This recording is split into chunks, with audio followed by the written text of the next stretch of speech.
This is a request deck from Mr. Owch, and I'm not going to pass up a chance to use one of my favorite cards from base set.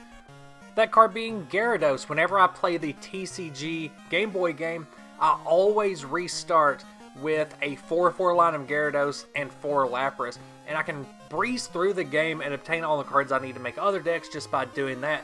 So almost for that reason alone, along with the beautiful artwork, Gyarados has become one of my favorite cards from base.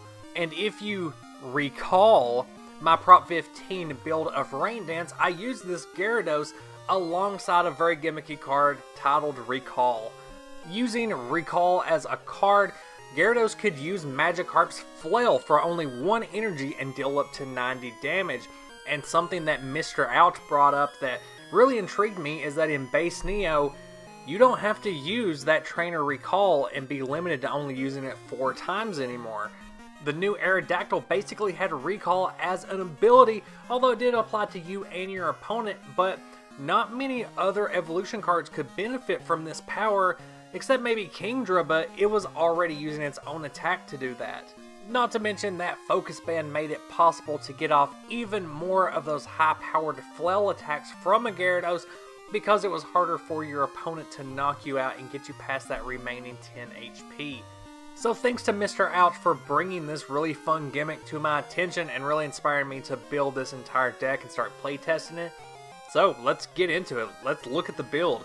I do get sick of talking about Cleffa, but it does really help this deck a lot. You don't really want to have to start the game with a Magikarp.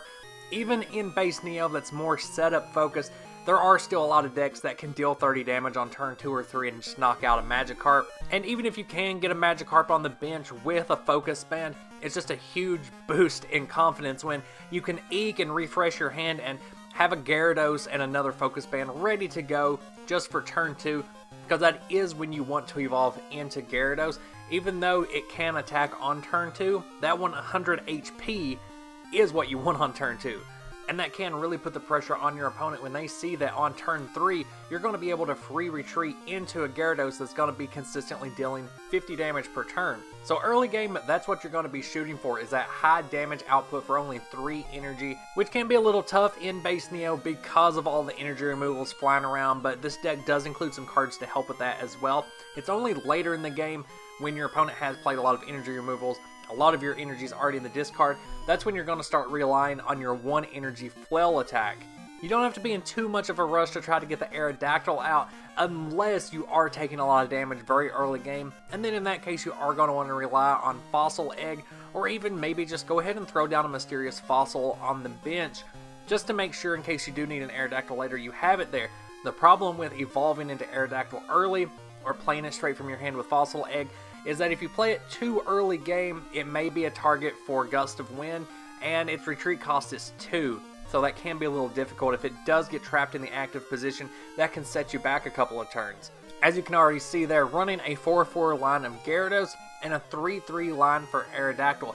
With Fossil Egg, the Mysterious Fossils aren't really necessary, but Fossil Egg does rely on coin flips, and I do not trust coin flips.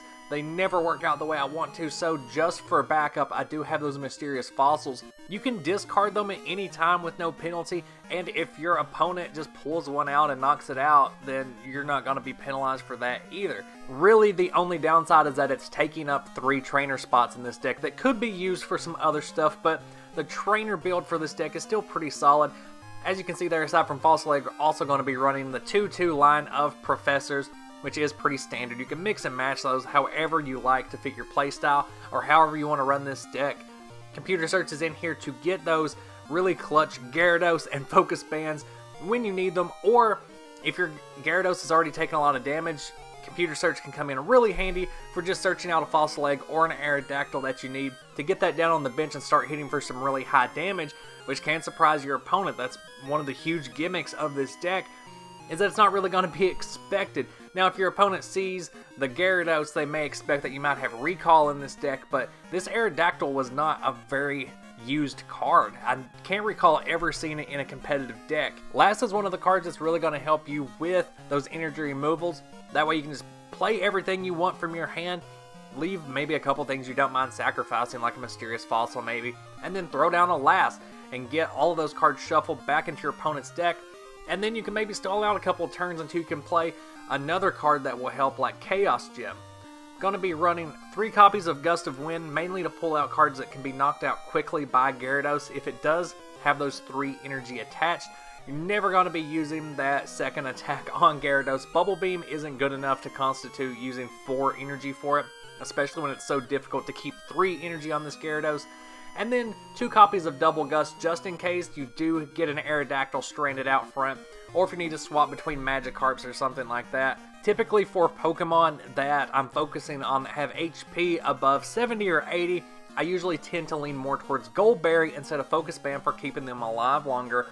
But because the point of this deck is to rack up damage on Gyarados and then use Flail, Focus Band's going to be a lot more useful because it's going to leave you with that 10 HP every now and then, and that's going to allow you to deal 90 damage on your next turn. And then to help you out late game with energy removals, super energy removals, Double Gust, we got Chaos Gem, which usually I hate this card because it just makes gameplay so difficult, but in the case of decks like this that are running off of pure simplicity, no special energy cards, not really trainer heavy in the tactics, Chaos Gem is perfect because it's going to make your opponent think twice about trying to mess with your strategy, because it could just turn the tables to where you're able to use all of those really effective trainers. And in the case of this deck, if you still want to play trainers and take the risk that your opponent might be able to benefit from them, your opponent's not going to be able to benefit from a fossil egg. No decks were running fossils, except for maybe the Sneasel Gyaradactyl variants.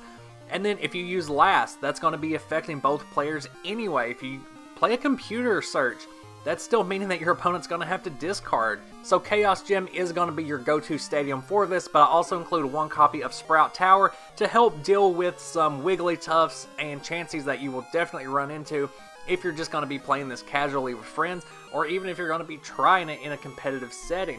Because the amount of damage that Gyarados can put out early, as well as late game for even 1 energy, that's going to really put pressure on those normal type decks. Even against Metal Chansey, which is one of the premier decks of base Neo, even after the healing cards and the metal energy are factored in, taking 50 damage per turn is still quite a bit. You'll notice one of the weaknesses of this deck is that it's not running any form of energy removal, so you can kind of work those in if you want to and take out those mysterious fossils if you just want to fully rely on Fossil Egg to get the Gyaradactyls out there.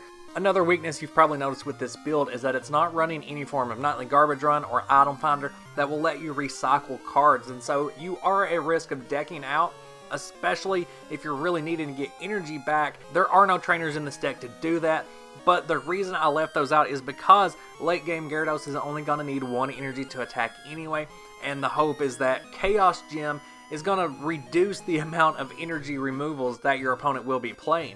Another obvious weakness, of course, is Fossil Muck, because you are relying a little bit on Gyaradactyl's power, but just in case that power does get shut off, Gyarados does have Dragon Rage, which is a great attack by itself, and Dragon Rage does have enough power to knock out a Grimer if you can get the Gust of Wind in hand fast enough. Fossil Gyaradactyl could be a little bit problematic for the strategy of this deck as well, especially in decks like Sneaseldactyl, where your opponent is going to be able to get it out very quickly and potentially shut down your ability to evolve up into Gyarados, leaving you with some very vulnerable Magikarps. However, there's an easy fix for Gyaradactyl named Igglybuff that most decks ran for this exact purpose. So while this deck does have a lot of weak points, it also has ways to cover them. The main problem is trying to fit it all into that 60 card count. There's so much more that I would like to do with this premise, but I am limited by the amount of cards I can fit in here to try to cover all of its weak points while also working towards the goal of the deck. I'm curious to see reactions to this deck. Maybe there's some specific trainer cards that would help this deck out that I overlooked, or some simple changes that you guys would make to make it a little more competitively viable. As it stands, it is more of a just for fun kind of tier 2 deck. It can definitely compete, but it does have some weaknesses that are hard to cover up. But another big thanks to Mr. Owch for bringing up this concept and requesting this deck. Stay tuned for the channel for more base Neo decks. Got some more request decks coming up. And if you'd like to follow me on Instagram, you can find me at DrunkShuckle. And until next video, bye.